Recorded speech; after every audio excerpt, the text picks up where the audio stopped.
Hello, welcome to Mosaics, a podcast of the Idaho Office for Refugees. I'm your host, Holly Beach, and today I have the honor of speaking with Mona Heern. She is an instructor at Idaho State University in Pocatello. She and her family were forced to flee their home country of Iran when she was a child due to the persecution of people of the Baha'i faith, which is ongoing to this day. I'm really excited for you to get to know Mona. Her story has already been an inspiration to me, and I'm sure it will be for you as well. So welcome, Mona. Thanks for being here. Thank you so much for having me. So just to get started, give people a little sense of who you are. Tell us about you and your work that you're doing now. I'm an educator. I have the wonderful opportunity to work with our students here at ISU who are going into the teaching profession. I was a teacher for 10 years, so to be in this position where I get to support them and mentor them and be part of their training process means the world to me. I come from a country where it's against the law for Baha'is to be teachers. So to having come to the United States where I can be a teacher and now being part of that training process of future teachers just means so much to me. And it's so needed. Thank you for that work. Yeah. You grew up in Iran as a little girl. Can you share what that was like in your younger years? Yeah, so I was born in Iran, and in 1979, there was a revolution in Iran. Up to that point, the country had a monarchy, and and people have different views of, some people liked it and some people didn't like it.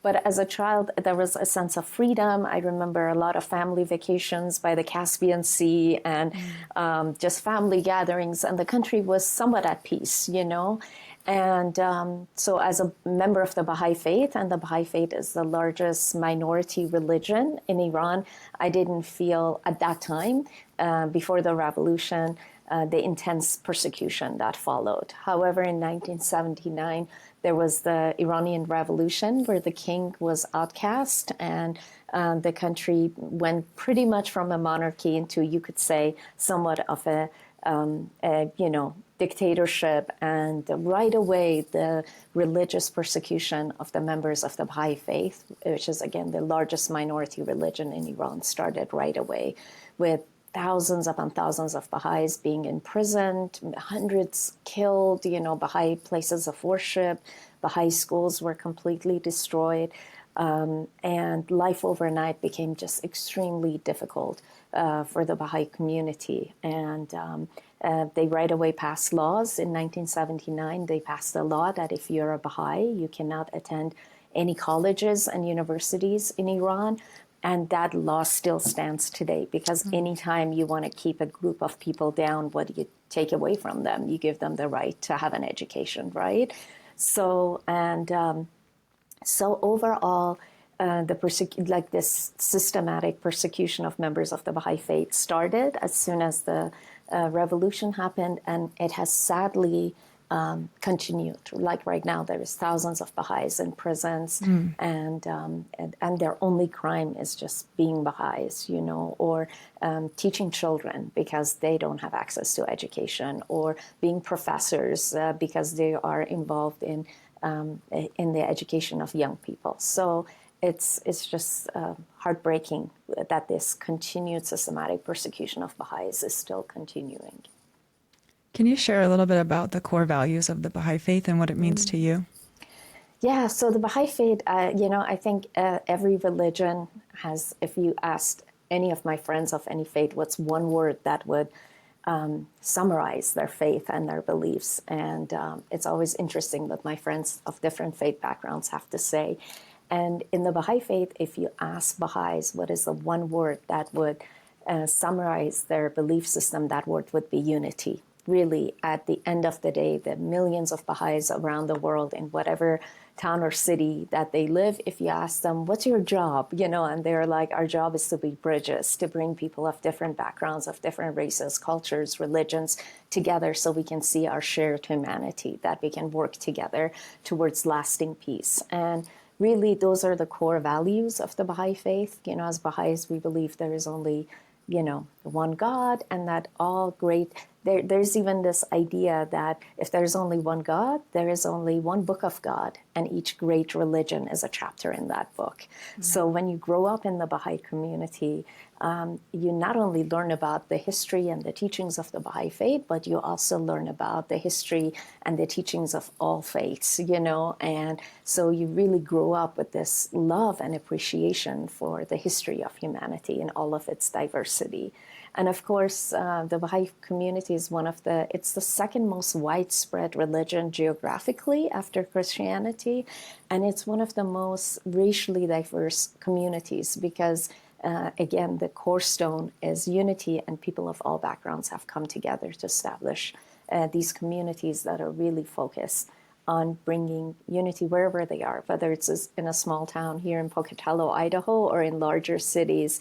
It's really being involved in this community building efforts to create these havens of peace amidst the chaos that's happening. Mm-hmm. And those havens of peace are places where people of all backgrounds are welcome to come together, to pray together, to serve together, and really found that common ground that we all share as human beings, Yeah, that is so needed right now. Do you have a sense of the Baha'i community in Idaho? Is it very large? Yeah, actually in Boise, where you live, is the largest community, since it's the biggest city. But here where we live, there's Baha'i communities on the Fort Hall Reservation, in Blackfoot, Idaho Falls, here in Pocatello. So even if the numbers are not large, there's really, wherever you go, it's always easy to find a Baha'i community. That's very cool. So growing up, it was you and your little sister, your mom and dad. Mm-hmm. And then you were just living your lives, got to take trips together, study, and this really changed everything for your family.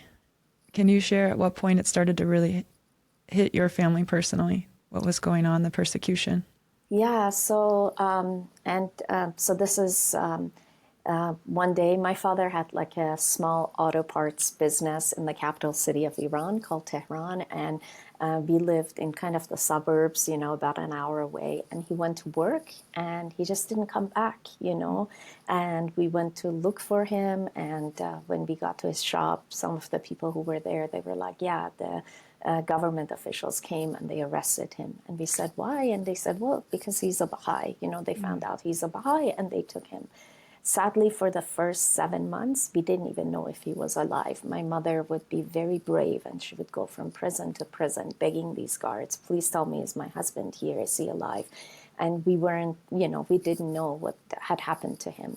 However, after 7 months, we were informed that he was alive, that he was highly tortured for being a Baha'i, and he was being held in the notorious Evin prison in the city of Tehran. Mm. And after 10 months, they finally gave us, visitation where we could go. And of course, to just get to the prison was really difficult, having to take multiple buses to get to this area early in the morning to check in. And but also as a kid, it was the most exciting thing, not having seen my dad, for such a long time, for about a year, and to finally being in this space where I could be around him.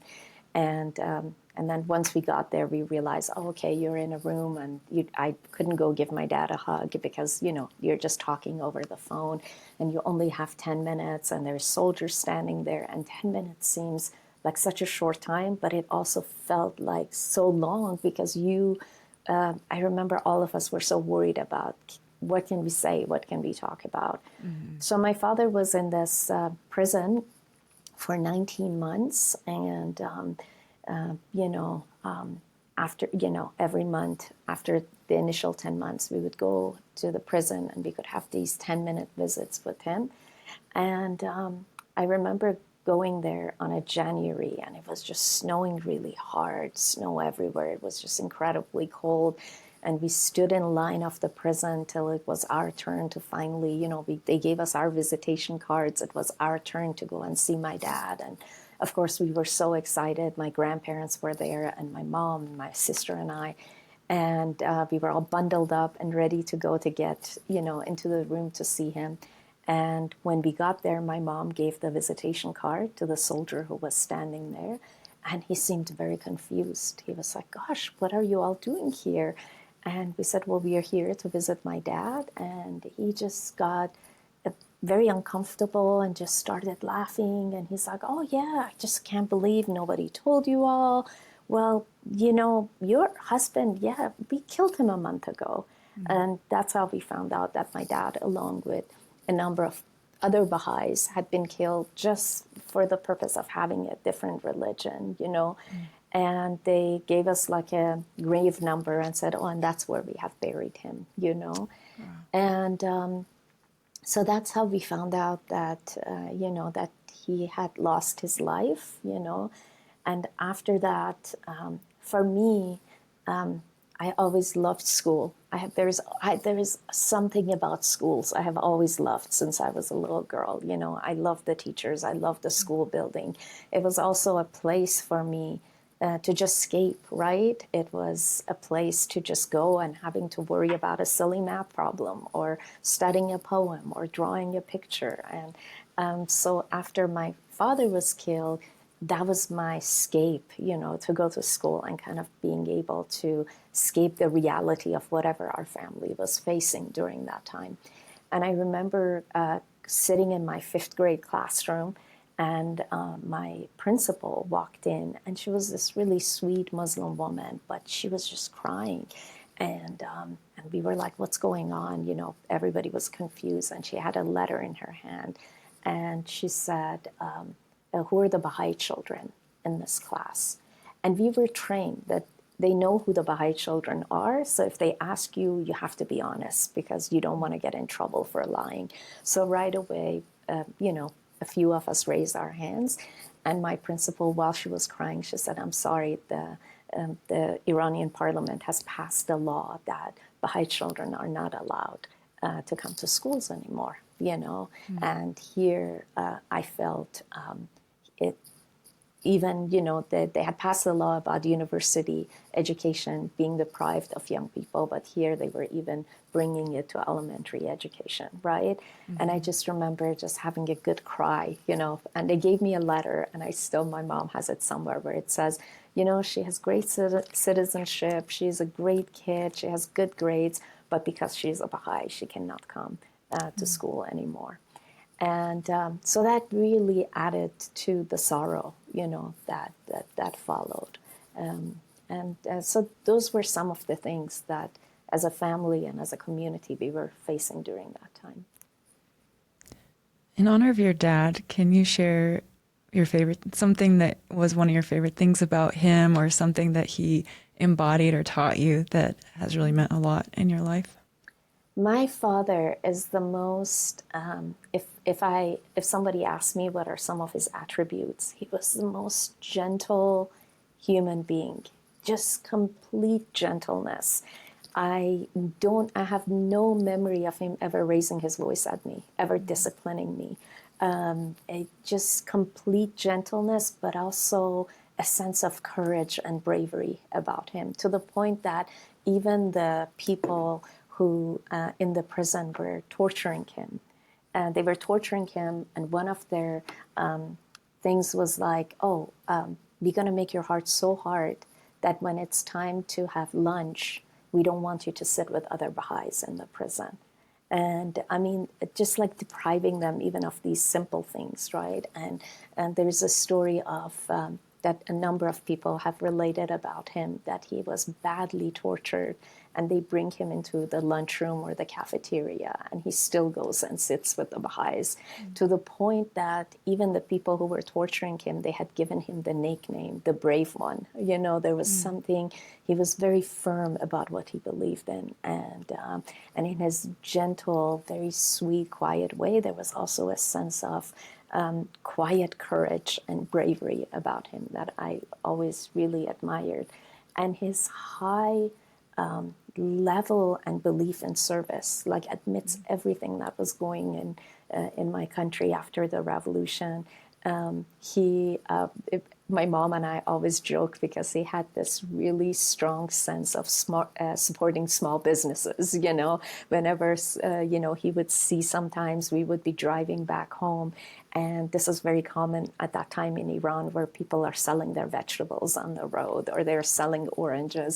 And he would stop and he would buy all of it. And sometimes we would joke, we're like, we don't need that much corn. We don't need that many oranges.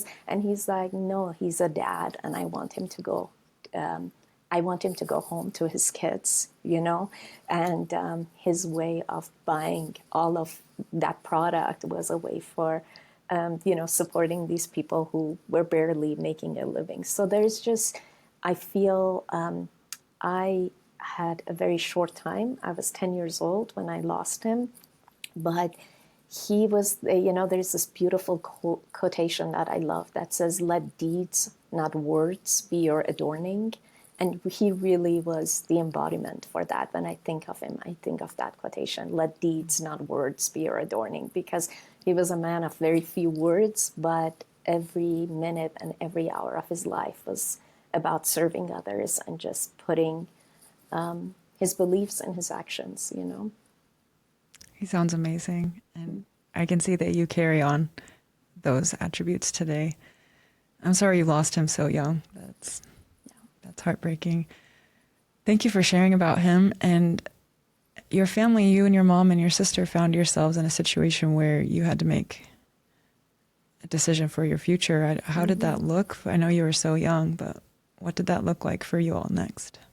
Yeah, so my mom was really worried, especially after, you know, I was not able to go to school anymore. And she was really raising two daughters, you know, as a single mom. And she was herself so young. In a country where women's rights are so limited, you know, and she felt this weight of responsibility that she wanted to give us a different kind of life. She wanted to give us an opportunity. She wanted us to have access to education.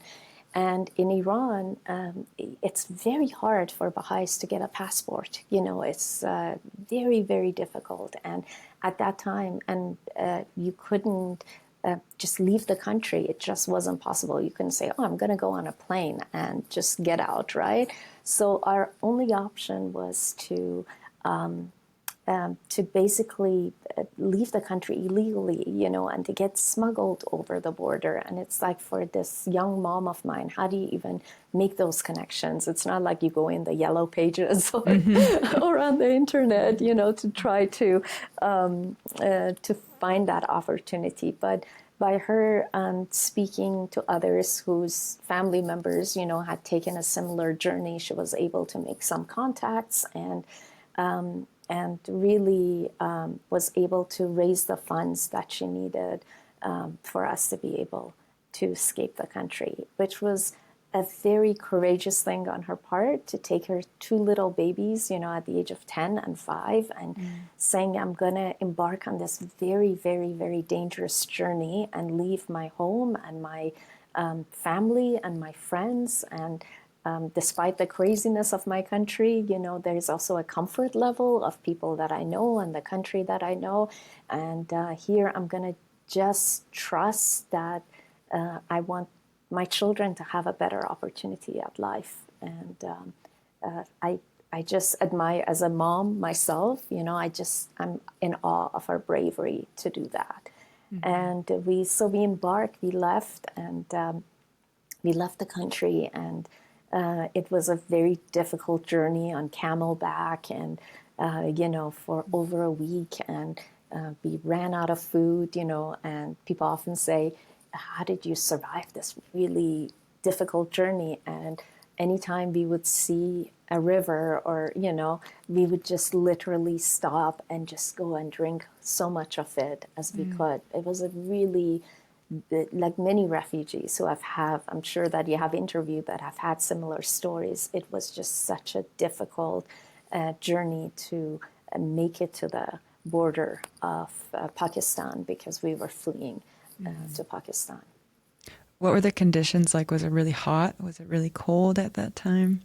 So it was during the month of March. So it was still pretty cold because we were going through the mountains, you know, and the climate was just cold, but also you're walking around and you're riding the camels. So you're trying to also you're escaping, so you're in a constant state of fear of maybe they find you, maybe they arrest you, what's going to happen. You always hear these horror stories of what's happening to people who are trying to escape the country.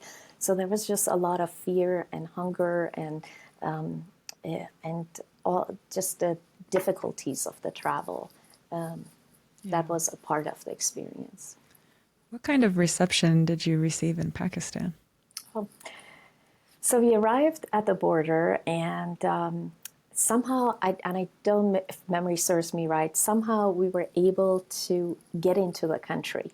Somehow, I don't know, that the smugglers were able to smuggle us inside the country. And they told us, listen, we're going to put you on a bus.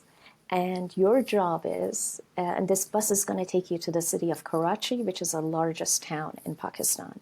And your job is that once you get off the bus in Karachi, just get a taxi and say United Nations building. Because once you get to the doors of the United Nations, you're under the protection of the UN. However, if the Pakistani police arrests you before you get to the door of the United Nations, you're considered as illegal immigrants, and you will be arrested, and the chances are that you're going to be sent back to Iran. And after everything we had gone through this really difficult journey, we were like, gosh, this sounds so very easy, right? So we got on the bus, and it was just such a, cultural phenomenon, because the Pakistani buses are so colorful and the music is just loud. And it was like, oh my gosh, we are in a different country. And of course, people speak a different language. And here we are, And it was a very long trip on this bus to get to the city of Karachi. And once we got there, my sister, who was 5, she heard some of these Baha'is on the bus saying, oh my gosh, thank God we are in freedom now. We are just one taxi drive away from freedom. So a 5-year-old, as soon as the door of the bus, opened, she just kind of ran out of the bus and went into the marketplace.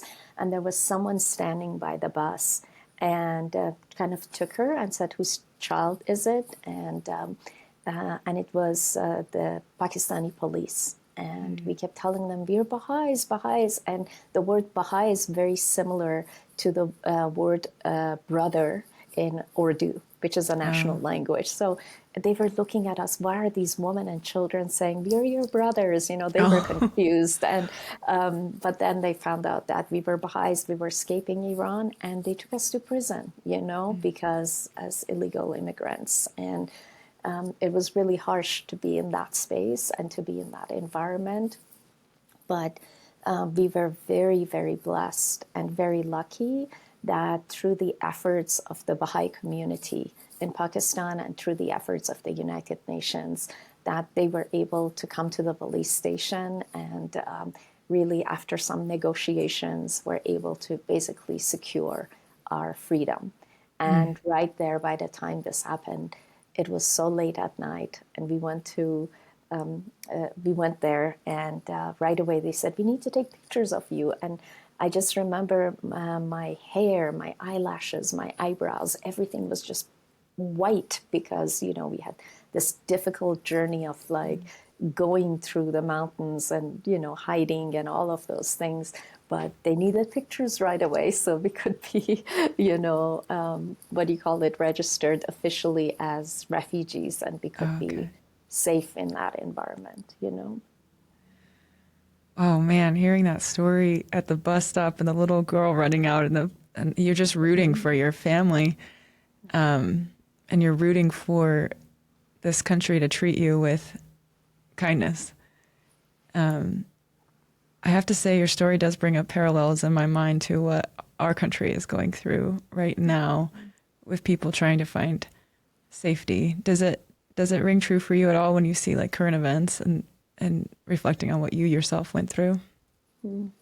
I, they always say, I love, I believe Maya Angelou said it. She said, when life is hard, say thank you. When life is easy, say thank you, like being in a constant state of gratitude. Because when I see immigrant children being separated from their mothers, that's often the hardest thing for me to witness. There is nothing more cruel than being separated from your parent, right? And looking at my experience, as hard as it was, as difficult as it was, once we were arrested and put in prison, I'm so very grateful that those guards and those officers did not separate my sister and I from my mother. I cannot imagine having gone through everything we would have gone through if in that moment we were also separated from her, right? Mm-hmm. But I feel one thing that I have learned from my experience is that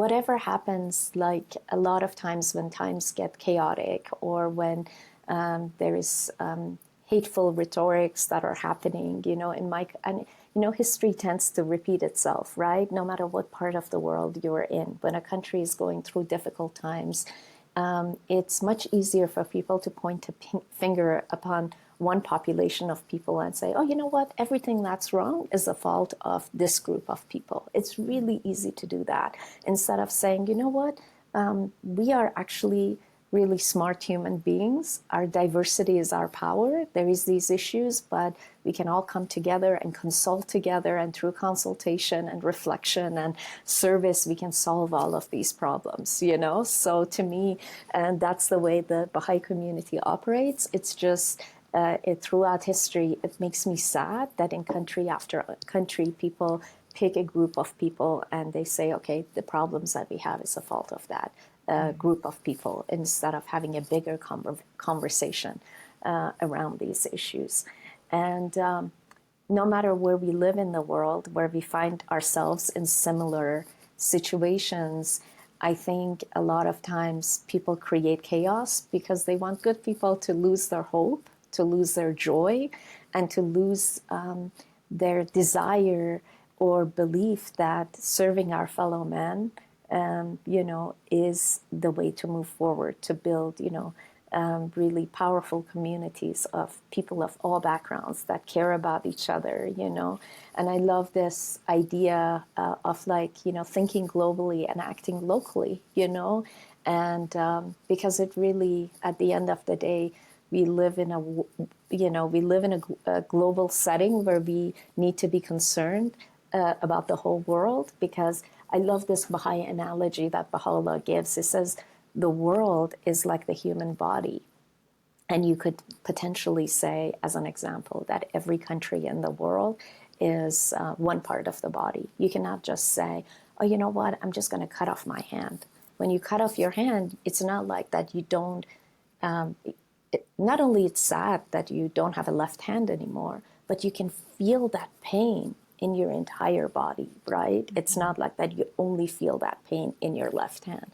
So anytime there is struggle, there is chaos, there is war, it has an impact on the whole world, because we are one human family, we are one world, So if something is happening in the United States, it has an impact in other parts of the world as well. If there is a financial crisis in Greece, it's impacting the world economy.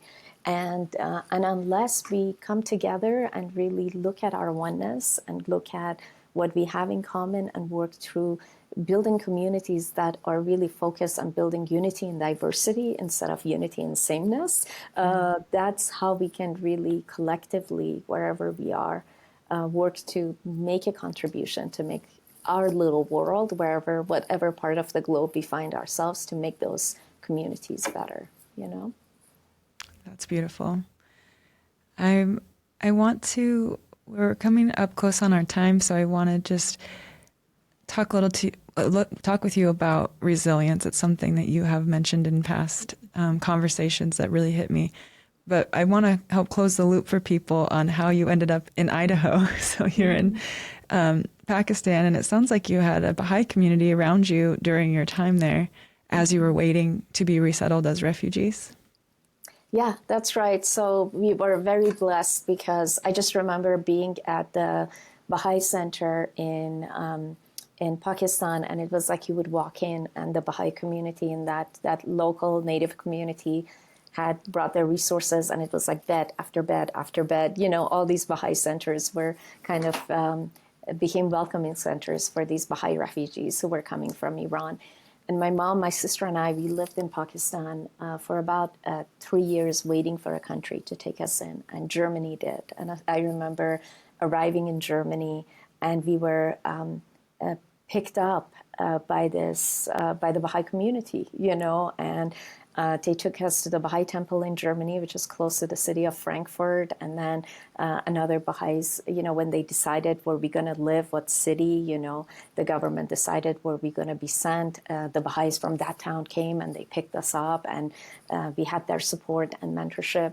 And later on, I came with a student visa to the United States, and decided to study literature and to study, to become a teacher, and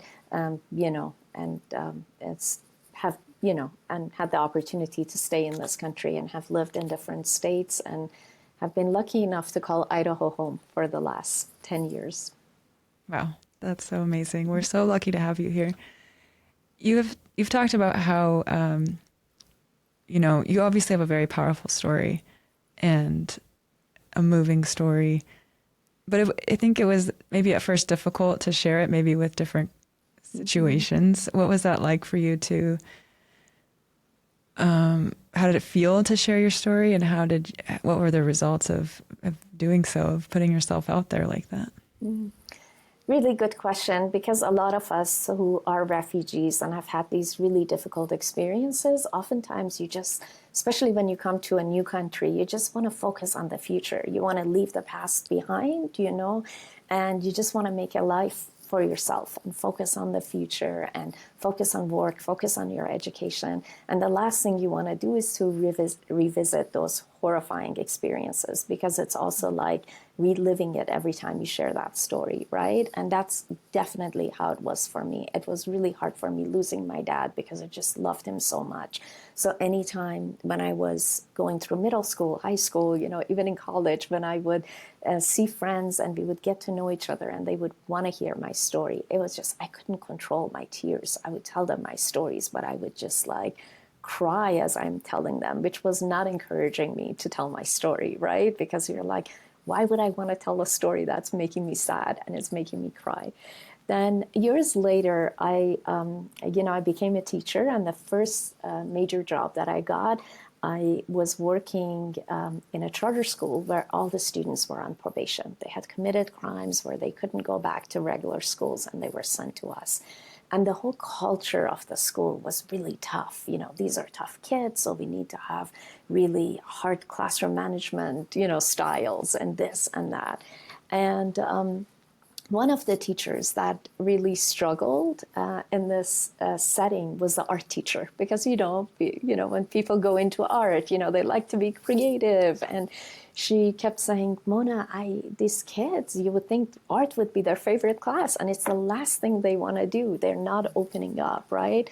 And she couldn't understand. She's like, why are they willing to do math? Why are they willing to do science? But they are not open to doing art, right? Mm-hmm. And I think, to me, in the Baha'i writings, it says art is prayer. There is something sacred, about being an artist. And when you're creating something, it opens up something in you emotionally that is not like all the other subjects, right? So after she heard my story, she kept kind of begging me, you need to tell this to the kids. And I was like, no, I'm going to cry in front of them. You're supposed to be tough, But she was so sweet, and she encouraged me. And I did. I went into her class, and it was so hard for me, and because I didn't feel as if I was allowed to be myself, right? But at the same time, I started sharing my story with them and telling them about my dad and escaping Iran and everything that had happened. And of course, I'm, tears coming down as I'm telling them. And what these really tough kids did is something no one had done before. Everyone, when I had told them my story in the past, they would feel sad for me. They would have pity. They would have, a lot of kindness. Whereas these kids came one by one, and they were like, oh my gosh, you're so strong. I cannot believe you went through that. and you're laughing and you're happy, and I still laugh about this. They're like, and you became something. You became a teacher, and you're teaching us, and you have a Toyota Corolla. Like, I just thought it was just like hilarious that You really made it in life when you made it in life. You know, it's like the national car of every starting teacher, right? So, and there was the response was saying, "Oh my gosh, you're strong. You know, you're brave."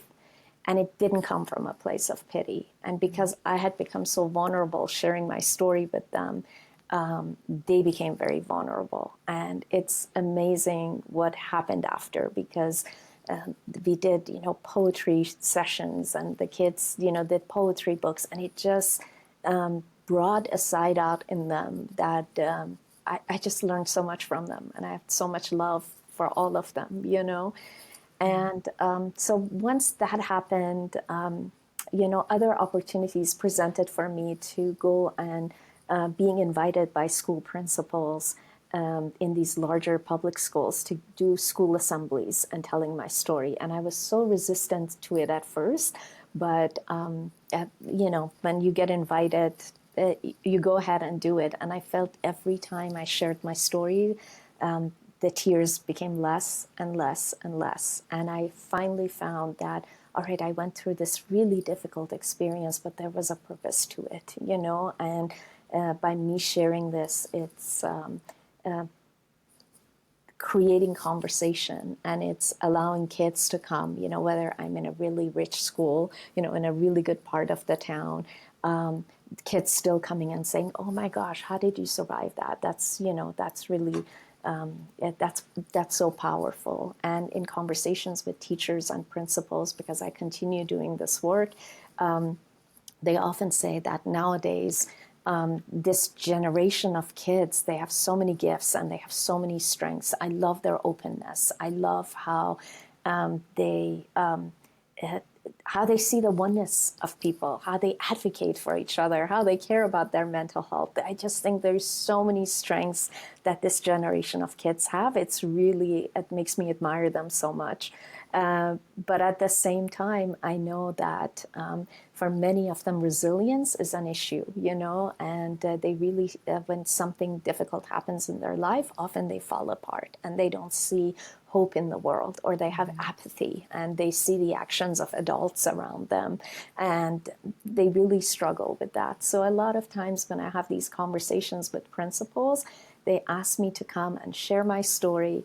And the purpose of it is for them to see that someone can go through so much hardship and they can still pull themselves up, you know, and also the power of education, that once you have education and you can think for yourself and you can express yourself, it allows you to make sense of the world. And more education you get and more you learn about the world, it really empowers you to wanting to have the desire of making a difference in the world. So that to me has been a beautiful way of turning something so negative and difficult into an opportunity of sharing it with younger kids and continuing after these presentations to just sit with them and have those conversations. And I think anytime we become vulnerable and we share our stories, it gives someone else in that setting the opportunity for them to open their heart, and then they share their stories. And by us all sharing, and that's why I love the podcast that you're doing, because it's so powerful. By creating a space where people can share their stories, we can see our common humanity and we can see how much more we have in common, you know, instead of being so fixed on what's going on TV, and efforts that try to separate us. It really creates a space for us to come together.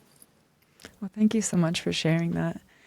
I really love your mindset, and I'm curious if you have a book recommendation for those of us who might be needing to reconnect with that resilience or joy, you know, when things feel kind of loud and confusing. Do you have a book that is a go-to for you? I'm putting you on the spot. I didn't give you a heads up, but it just made me wonder, well, what's Mona reading? Because I want to read that. Oh, there's so many great books. But the one, when you said that, came to mind. my life is so busy often that I love little meditations or little reflections where I can pick something up and I can read it and kind of reflect on it, and it kind of guides my my day. Or sometimes I even have that book here at work where taking a break, right? I'm like, oh, you know what, I need a pause. And the book is called, and I can send it to you, it's called The Hidden Words.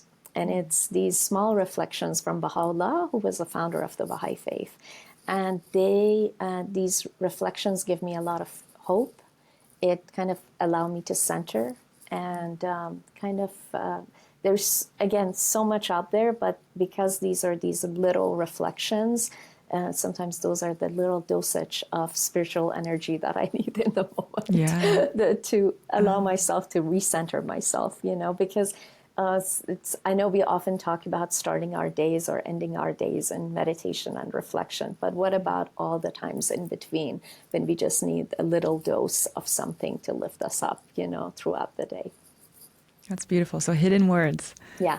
All right. Thank you so much for that recommendation. Thank you for joining us on Mosaics and, again, being willing to share about your life. Just in the short time I've gotten to know you and speak to you, you have definitely been a light for me and a reminder to be grounded and a reminder to hold on to hope and resilience and joy. I can see all those things from your father shining through in you. So thank you for sharing that with us, Mona. It's been such an honor. Thank you so much. And would it be possible for me to finish with one of my favorite quotes? Can I share that with you? Yes, please Talking do. about joy and how important joy is.